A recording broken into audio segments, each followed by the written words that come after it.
So, no, I wouldn't say I have a passion for HR.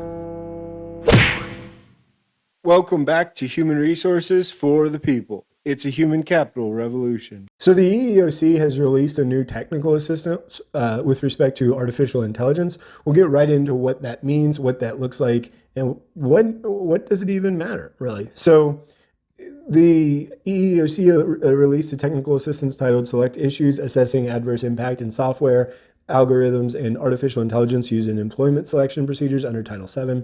And this was released on their website. They release these technical assistance papers every once in a while, and they're supposed to give you an insight into EEOC policies and procedures. They're meant to inform business about how a special thing affects business. They had one on COVID. They've had a whole list of disability technical assistance papers that they release from time to time.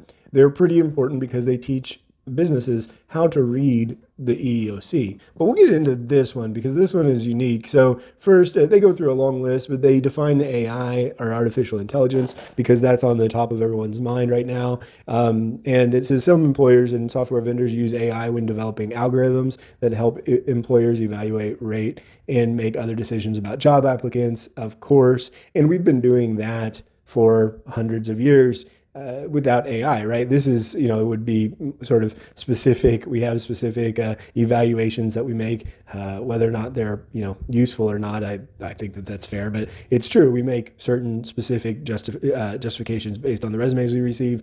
And now EEOC has decided that they need to come into the mainstream and talk about AI and the impact on hiring and selection of candidates.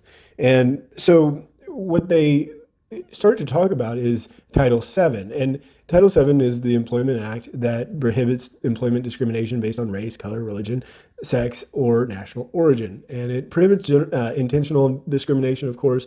And the biggest one is the definition between disparate impact or adverse impact. And so the question is, does the employer use a particular employment practice that has a disparate impact on the basis of race, color, religion, sex, or national origin? For example, if an employer requires that all applicants pass a physical agility test, does that test disproportionately screen out women? And more importantly, and what they don't say here, does it disproportionately screen out women, and what impact does it have on hiring? So for example, if you had a physical agility test and it was for a secretary, that would be a problem. However, if you had a regulated test for a fireman, that would be less discriminatory, right? And make no mistake, it can still be discriminatory if there's a physical agility test for firemen. It's just a question of whether or not it's illegal or legal. So, so they want to focus on that for the purposes of this technical assistance. And you can see where it's going. Effectively, if the employment practice of using AI has a disparate impact on the basis of race, et cetera, then it's a problem. That's where the EEOC is going with this. That is the discussion at hand. And so the EEOC in its first question says, could an employer's use of an algorithmic decision-making tool be a selection procedure? And the answer is yeah.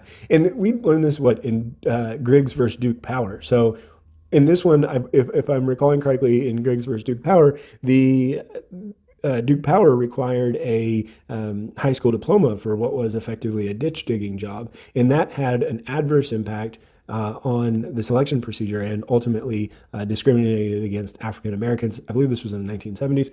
And so, that is a selection procedure, the requirement of a high school diploma that was considered to be discriminatory, and which was discriminatory. And so the question is, can an algorithmic decision-making tool for adverse impact in the same way that they assess more traditional selection procedures? So the way we assess traditional selection procedures for adverse impact is the selection rate, which refers to the proportion of applicants or candidates who are hired, promoted, or otherwise selected. And the selection rate is the group of applicants or candidates that were hired, that they received, divided by the number that were hired, promoted, or selected from the group. And so they then define it. And the selection rate is really important with respect to EEOC. And within the EEOC, they have what they call the 4/5 rule. It's a general rule of thumb, just a baseline. And guys, if you're taking your SHRM or SBHR, PHR, know the four-fifths rule. It's probably on there if you're taking the SPHR, SHRM, CP, SCP. It'll probably be on there. And the question is 80%. So the rule states that one rate is substantially different than another if their ratio is less than four-fifths or 80%. So if the difference is 80%, then it's a problem, or four-fifths. And so the intention behind this is employers are still required to make an assessment on their AI, on their employment selection. They're still required to do so, and they're supposed to assess it using the four-fifths rule, which is kind of common sense. And so, of course, if you realize that you're violating the four-fifths practice, you should make adjustments to your program, to your AI. And so the question here is, you know, I think the EEOC wanted to get its name out into the world once again. This has always been illegal. So if AI has an adverse impact, it has an adverse impact.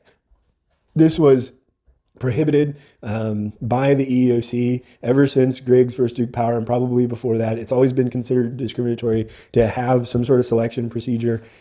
And there is no point in the EEOC dictating this out because it's always been the case. There was no question in my mind that this should be the discussion. But I kind of think that the EEOC decided to get on the whole AI wave, watching Nvidia climb and every other stock climb in the S&P 500 once it mentions AI.